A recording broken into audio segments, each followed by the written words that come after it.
नमस्ते बच्चों, कैसे हैं आप। आशा है आप स्वस्थ होंगे। मैं आपकी हिंदी विषय की अध्यापिका नीलिमा इक्का। आज मैं आपको आपकी पाठ्य पुस्तक सुगम भारती से पाठ 20 गांव और शहर पढ़ाने वाली हूं। हम इस पाठ में देखेंगे कि आजकल की वर्तमान गांव में क्या क्या परिवर्तन हो चुके हैं।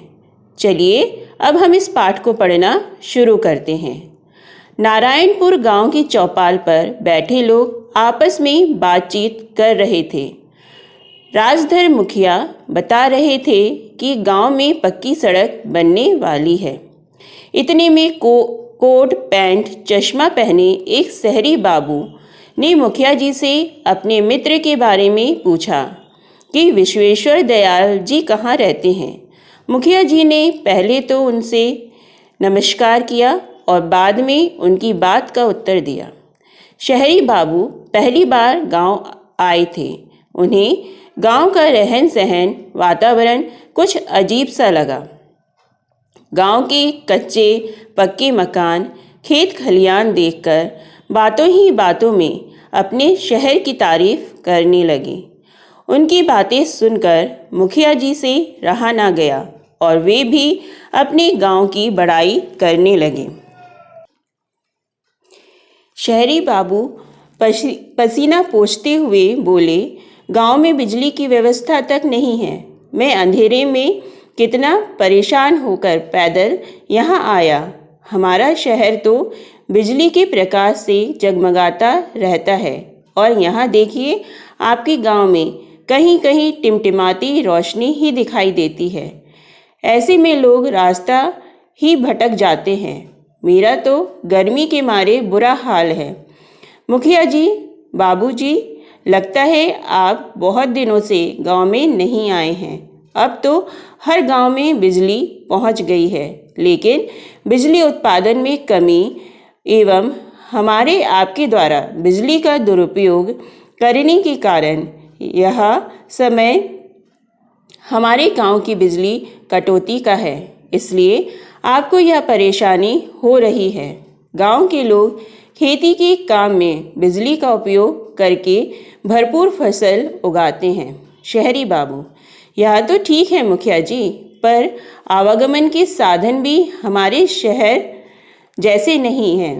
मुझे ही देखिए, बस ने गांव से 5 किलोमीटर दूर छोड़ा है। वहां से पैदल आ रहा हूँ। वहाँ से आने के लिए कोई भी व्यवस्था आपके गांव में नहीं है। मुखिया जी, हाँ बाबूजी, आपकी बात मैं मानता हूँ, पर अब प्रत्येक गांव को पक्की सड़क से जोड़ने का काम बड़ी तेजी से चल रहा है। गांव में पीने का पानी उपलब्ध कराने के लिए टंकी का निर्माण और गांव को स्वच्छ बनाने के लिए नालियाँ बनाई जा रही हैं। शहरी बाबू, तो क्या हमारे शहर की तरह ही गांव में बच्चों की शिक्षा और स्वास्थ्य के लिए विद्यालय और चिकित्सालय सुविधा है? मुखिया जी, हाँ शहरी बाबू, गांव में कुछ वर्षों पूर्व यह सुविधाएं नहीं थीं। अब तो प्रत्येक गांव में शिक्षा और स्वास्थ्य की सभी सुविधाएं हैं। आंगनबाड़ी केंद्र, शिक्षा घर, प्राथमिक माध्यमिक विद्यालय और कुछ गांव में तो उच्चतर माध्यमिक विद्यालय भी हैं।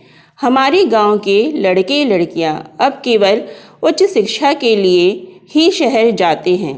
इसके अलावा गांव में प्राथमिक उप स्वास्थ्य केंद्रों में अच्छे चिकित्सक और दवाइयों की भी सुविधा है। सरकार की अनेक योजनाओं का लाभ भी ग्रामवासियों को मिल रहा है। शहरी बाबू, लेकिन मुखिया जी, जिस प्रकार हमारे शहर में दूरसंचार के नए नए साधन उपलब्ध हैं, जिनसे तुरंत ही सैकड़ों मील बैठे व्यक्ति से बात हो जाती है, वैसा क्या आपके यहाँ? मुखिया जी, हाँ हाँ बाबूजी, हमारे गांव में भी यह सुविधाएं हैं। लीजिए, क्या आपको कहीं बात करनी है? शहरी बाबू, नहीं।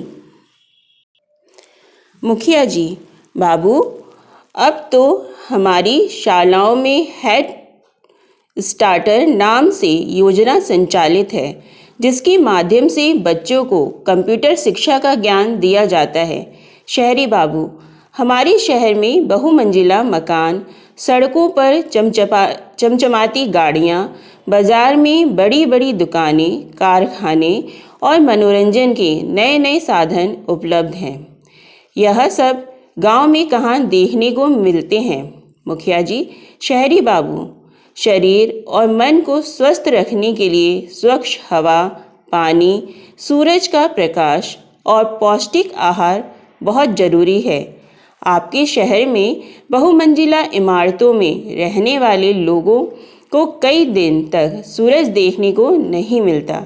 यदि वे बाहर ना निकलें तो वे लोग धूप और स्वच्छ हवा के लिए तरसते हैं और इसके लिए शहर से दूर किसी ऐसे जगह की तलाश करते हैं जहां ये सब मिल सके।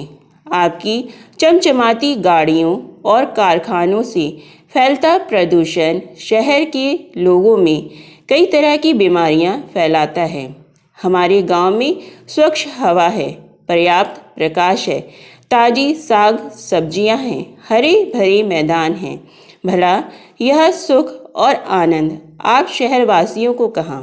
शहरी बाबू, आपने बिल्कुल ठीक कहा मुखिया जी। मुझे भी गांव का महत्व अब समझ में आया है, लेकिन गांव के निवासियों की तुलना में शहर में आबादी अधिक है। जनसंख्या अधिक होने के कारण ही आवास, शिक्षा और स्वास्थ्य की समस्याएं उत्पन्न हो गई हैं। मुखिया जी, बिल्कुल बाबूजी, जनसंख्या वृद्धि के कारण ही हम लोगों को अनेक समस्याओं का सामना करना पड़ता है। इसके बावजूद भी गांव के लोग रात दिन खेती बाड़ी करके शहरवासियों को अनाज, सब्जी, दूध, घी आदि चीज़ें आसानी से उपलब्ध कराते हैं। शहरी बाबू, मुखिया जी, गांव से शहर का और शहर से गांव का विकास होता है।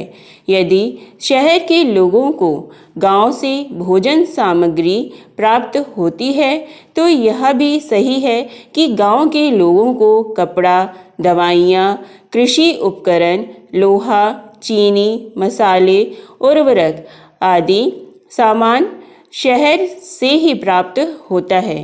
अब गांव और शहर दोनों में जीवन की आवश्यक सुविधाएं बढ़ती जा रही हैं। गांव और शहर के निवासी एक दूसरे पर निर्भर हैं। गांव और शहर के खुशहाल होने से ही हमारा देश प्रगति करता है। चलिए हम सब मिलकर देश को समृद्ध बनाएं। आप सबसे मिलकर और चर्चा करके मुझे बहुत अच्छा लगा। बहुत देर हो गई है, अब मैं चलता हूँ। मुखिया जी, हाँ भाई रामदयाल, इनको विश्वेश्वर जी के यहाँ भेज दो। अच्छा भाई, नमस्कार। गांव वालों का अभिवादन स्वीकार करके शहरी बाबू अपने मित्र से मिलने चले जाते हैं। बच्चों, इस पाठ से हमने यह सीखा कि गांव से शहर का और शहर से गांव का विकास होता है। दोनों ही महत्व है। बच्चों, आपको इस पाठ से संबंधित कार्य भेजा जा चुका है। आप उसे अपनी अभ्यास पुस्तिका में लिखिए और उसे याद भी कीजिए। अच्छा बच्चों, धन्यवाद। घर पर रहिए, सुरक्षित रहिए।